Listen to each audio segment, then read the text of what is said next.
Alrighty guys, welcome back to another one. This time we're going to be going over all of the tools that we use on a daily basis to do what we do. In my opinion, these are all absolutely must-have tools. They will help your loading experience greatly. These tools will definitely help you get better looking and performing shells than factory ammo. For example, the shell you're getting ready to see come up was done on a Lee Loadoll, which is not the best press out there, but it does a pretty good job. And there it is. That is the end result. You guys can achieve the same using what we do. Let's get into it. So first, we're going to go over all the tools that Gary Caskey makes. So this is actually Gary's 12 gauge adjustable wad trimmer. You just have a screw that you turn to raise or lower your slitting depth, or in this case cutting depth. Now I have this 20 gauge haul right here, and I have it trimmed to a length of 2.045 inches. I want this to be a 2-inch haul, and if you look closely, you might be able to tell at the haul mouth, it is just ever so slightly uneven. I'm going to trim that off, and we're going to have a completely flush shell at the end of it, and it'll be an overall length of exactly 2 inches. Now the reason I'm using the 12 gauge adjustable wad trimmer is because it actually fits 20 gauge like a glove. I don't actually have one of Gary's 20 gauge haul trimmers, but I do have this. And as you can see, it fits 20 gauge like a glove. And all you do to make this work is just turn it right like that. You can see it's trimming off a fuzz of material. And when we're done, it's going to be a perfectly flush, even haul. And it's exactly 2 inches. But the issue now is we have a thick edge. It is not skived. We need to skive it. And how I do that? Well, I just use a knife, to be honest. I also have the GOP and Ballistic Products haul skivers, but honestly guys, the knife works just as well. But yeah, you see that thick edge? Well, check this out. So here's the knife I use. It's just an old kitchen knife we've had forever, but you can see it is tapered, and how I do this is just take the haul, stick it in there till it stops, and spin it. Knock out the excess.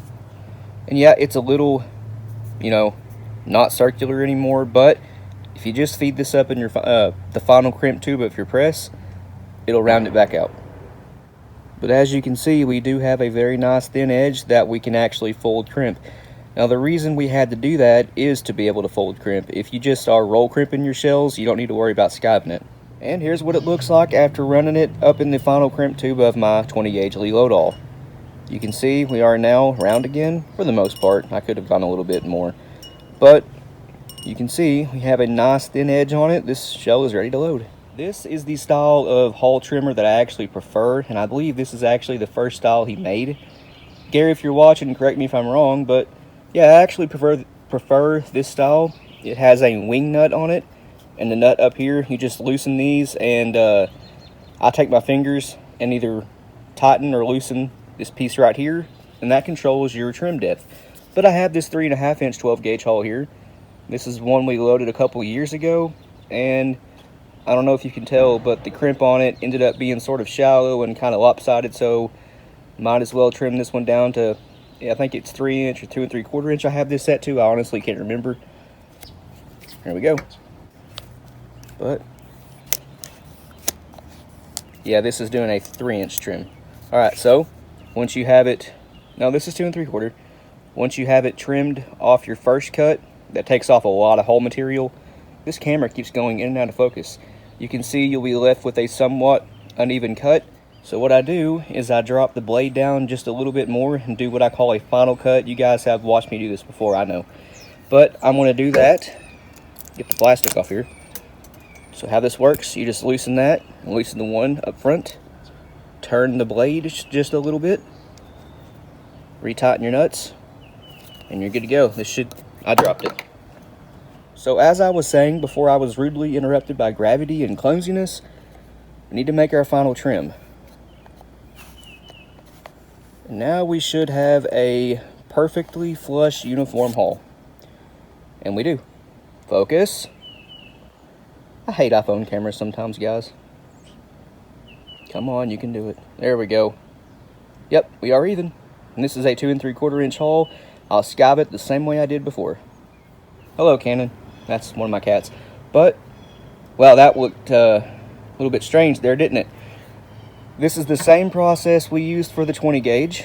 We'll be using our knife to skive it, and we're just about done.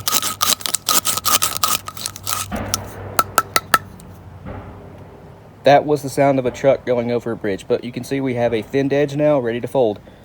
This is basically a brand new 2 3/4 inch haul again. Not again, it was 3.5. But it is basically a brand new 2 3/4 inch haul at this point. And here's what it looks like after doing that process. Nice and round. I did run this up through the final crimp of my Lee load haul, just like I did the 20 gauge. And once again, we have essentially a brand new 2 3/4 inch 12 gauge shell. And it's white. That looks really cool. I love white hulls. But there you go, guys. Really simple to do. And I do trim these to exactly 2.75 inches on the dot.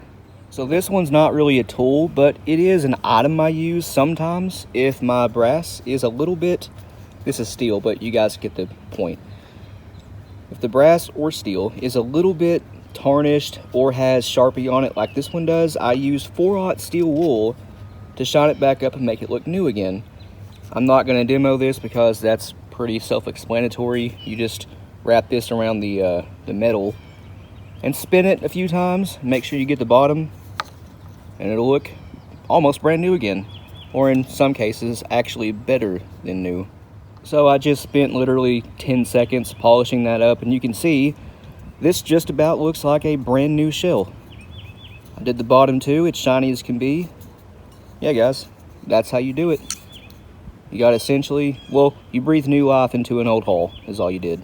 Okay, so to demo Gary's wad trimmer, I'll be just doing the 12 gauge version because I already have it sitting out. Here is a 2 3/4 inch TPS wad. Let's get a measurement of it. I have a pair of digital calipers here.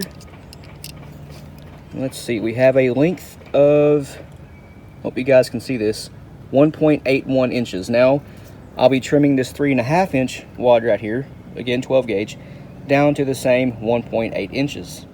So I have the same wad trimmer I was using for the 20 gauge haul. We're going to trim this to roughly 1.9 inches. How you do that is, again, just like the 20 gauge haul. You put it in there and you just turn. Pretty simple, really easy tool to use. I use Gary's tools all the time, to be honest. And once again, this leaves us with a slightly uneven top edge.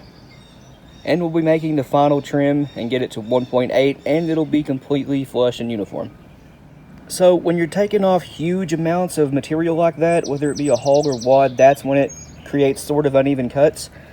But if you're just taking off like a 1/4 inch, no problem at all. But this is gonna take us down to the 1.8 trim. And we have it right there. This wad is indeed completely uniform across the top. Ready for slitting now. And to slit my wads, I use Gary's 4-pedal adjustable 10 gauge wad trimmer. Yes, this is 10 gauge, but it does work for 10, 12, 16, and most 20 gauge wads actually. Now, I like 4 pedals and a 3/4 cut on my wad. This is adjustable. You turn the brass dial right here, or handle, whatever you want to call it, and that raises or lowers your blades. This is very easy to use. All you do is push down. And Gary does make wad slitters for just about every gauge, but again, I'm just doing 12 gauge here. And he also makes them with 2 and I believe 3 pedal or 3 blades. So you can do a 3 pedal or a 2 pedal if you want to. But how this works is you just push down. I did it slow for you so you can see it. But I mean, the end result kind of speaks for itself. You can see we have 4 pedals and a 3/4 cut on the wad, which again is both mine and Josh's preferred slit depth. We tend to get the best patterns with that, and the buckshot doesn't stick in the wad. We have found that with some wads in a 1/2 cut or a 3/8 cut, the pellets have a tendency not to leave the wad, but not with a 3/4 cut. And one more thing I use from Gary literally all of the time is his wad nudgers. I call them wad tampers, but they're the same thing. And how this works is, well, what they're intended for is you put a wad in your hull and use these to push it down.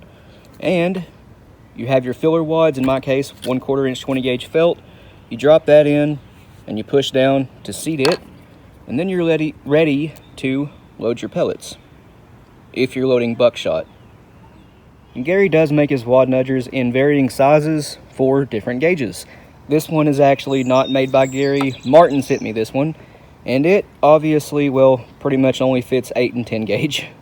And the last thing I use from Gary and Avid Waterfowler are their, for lack of a better term, shell trays.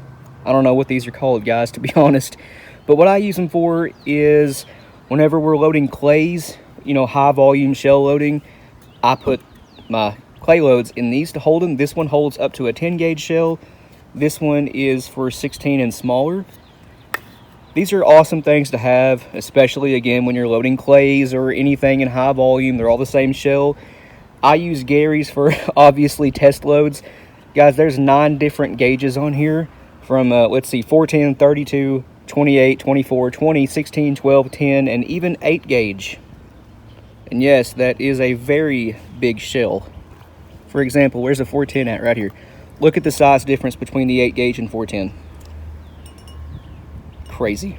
But yeah, this is what we use whenever we're doing like one-off test loads. We just throw it in here.